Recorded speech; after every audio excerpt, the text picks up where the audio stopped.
Hello friends, तो कैसे हैं आप सब। स्वागत है आप सभी का एक बार फिर से आपके अपने चैनल बेस्ट ऑनलाइन क्लास में। तो मैं प्रज्ञा सिन्हा आज आपके सामने सामान्य ज्ञान के कुछ महत्वपूर्ण प्रश्नों को लेकर के आई हूँ, जो कि पिछले वर्ष परीक्षाओं में आए हैं और अगले परीक्षाओं में भी आने की संभावना है। तो ये जो प्रश्न हैं ये आपकी सभी प्रकार की परीक्षाओं के लिए उपयोगी हैं, क्योंकि सामान्य ज्ञान तो हर परीक्षा में ही आता है। या आप यूपी टेट की तैयारी कर रहे हो, यूपी पीएससी की तैयारी कर रहे हो, बैंकिंग हो, रेलवे हो, ये प्रश्न आपको सभी परीक्षाओं के लिए उपयोगी सिद्ध होने वाले हैं। तो सबसे पहले वीडियो को शुरू करने से पहले मैं आपसे गुजारिश करना चाहूँगी कि अगर आप वीडियो को पहली बार देख रहे हैं तो प्लीज़ वीडियो को लाइक करें, चैनल को सब्सक्राइब करें और शेयर करें। तो हम शुरू करते हैं आज के पहले प्रश्न से।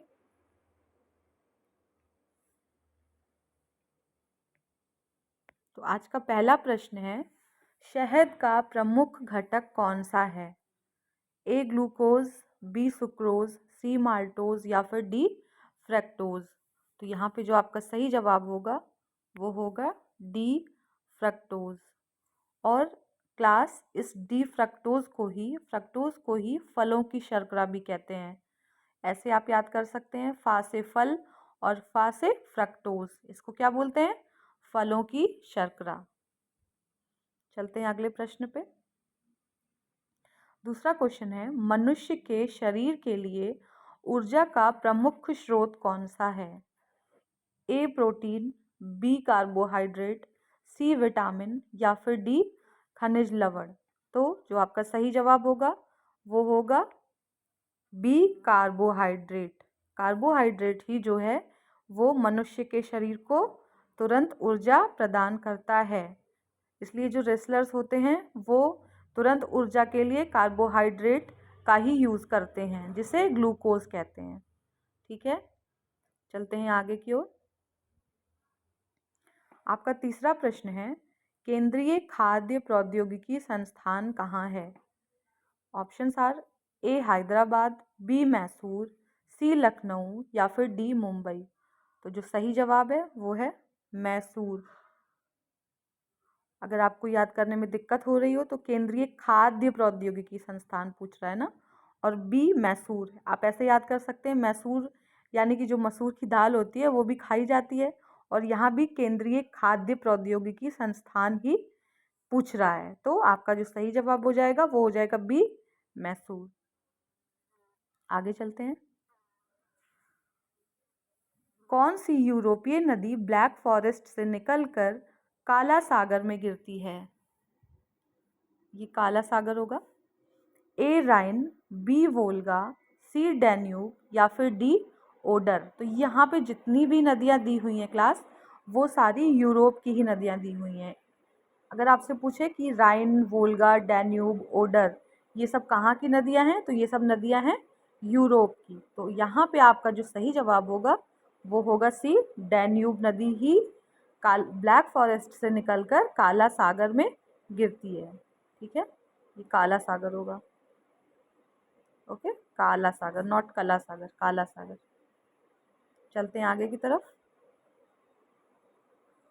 आज का अगला क्वेश्चन है, विश्व के अपवाह की दृष्टि से सबसे बड़ी नदी है। देखिए क्लास, यहाँ पे विश्व की बात हो रही है। ठीक है, तो हम देखेंगे सबसे बड़ी नदी विश्व स्तर पर कौन सी है अपवाह की दृष्टि से। ए नील, बी ब्रह्मपुत्र, सी अमेजन या फिर डी मिसिसिपी। तो यहाँ पे जो सही जवाब हो जाएगा वो हो जाएगा सी, अमेजन नदी। अमेजन नदी ही जो है विश्व के अपवाह क्षेत्र की दृष्टि से सबसे बड़ी है। और ये अमेजन नदी कहाँ पे पाई जाती है? ये पाई जाती है दक्षिणी अमेरिका में, यानी कि साउथ अमेरिका में ये अमेजन नदी बहती है। चलते हैं आगे के प्रश्न पे। विश्व की सबसे व्यस्त व्यापारिक नदी है। आज जो प्रश्न है वो ज़्यादातर नदियों से संबंधित है। तो ए नील, बी मिसिसिपी, सी राइन या फिर डी रोन। तो जो सही जवाब है क्लास वो है सी, राइन नदी। तो ये जो राइन नदी है ये विश्व स्तर पर सबसे व्यापारिक व्यस्त नदी है। चलते हैं आगे की ओर। नदी जो समुद्र से मिलने से पूर्व एक विस्तृत मरुस्थल से होकर गुजरती है, वो कौन सी है? ए मिसिसिपी, बी अमेजन, सी वांगहो या फिर डी कोलोरेडो। तो यहाँ पे जो सही जवाब हो जाएगा वो हो जाएगा डी कोलोरेडो। चलते हैं आगे की तरफ। अब यहाँ पे पूछा है जल के आयतन के आधार पर विश्व की सबसे बड़ी नदी कौन सी है। अभी अपवाह क्षेत्र की दृष्टि से पूछा था और अब पूछ रहा है जल के आयतन के आधार पर विश्व की सबसे बड़ी नदी कौन सी है? ए नील, बी मिसिसिपी, सी वांगहो या फिर डी अमेजन। तो क्लास यहाँ पे भी सही जवाब अमेजन ही होगा। आप ध्यान रखिएगा, अगर अपवाह क्षेत्र की दृष्टि से पूछ रहा हो तो भी अमेजन नदी ही आप आंसर करेंगे, और अगर जल के आयतन के आधार पर पूछ रहा हो तो भी अमेजन ही सही जवाब होगा। चलते हैं आगे की ओर। पृथ्वी को सर्वप्रथम गोलाकार किसने कहा? यहाँ पे आपसे पूछ रहा है कि पृथ्वी हमारी गोल है, इसको सर्वप्रथम हमें किसने बताया? ए प्लेटो, बी कॉपरनिकस, सी अरस्तु या फिर डी गैलीलियो। तो यहाँ पे सही जवाब हो जाएगा सी अरस्तु, यानी कि वो अरस्तु ही थे जिन्होंने सर्वप्रथम पृथ्वी को गोलाकार बताया था। चलते हैं आगे की ओर। पृथ्वी पर सर्वाधिक मात्रा में पाया जाने वाला तत्व कौन सा है? आपको याद रखना है, अगर कभी भी तत्व का नाम लें तो आपको ऑक्सीजन ही टिक करना है, ठीक है। तत्व अगर पूछ रहा है तो ऑक्सीजन, ठीक है। तो पृथ्वी पर सर्वाधिक मात्रा में पाया जाने वाला तत्व कौन सा है? ए एल्यूमिनियम, बी निकल, सी सल्फर या फिर डी ऑक्सीजन। तो इसका जवाब तो मैंने आपको पहले ही बता दिया, यहाँ पे सही जवाब होगा डी ऑक्सीजन। चलते हैं आगे की तरफ। पृथ्वी के केंद्र में पाया जाने वाला चुंबकीय पदार्थ है। यहाँ पे चुंबकीय पदार्थ हो रहा है, पूछ रहा है, और पृथ्वी के केंद्र में पाया जाने वाला पूछ रहा है।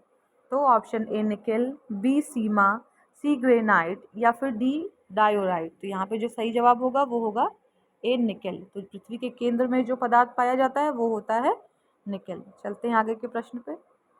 तो आज के प्रश्न क्लास इतने ही थे। तो आई होप आपको वीडियो पसंद आ रही होगी।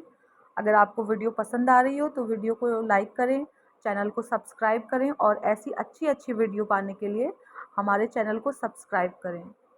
तब तक के लिए bye bye, take care, thanks for watching.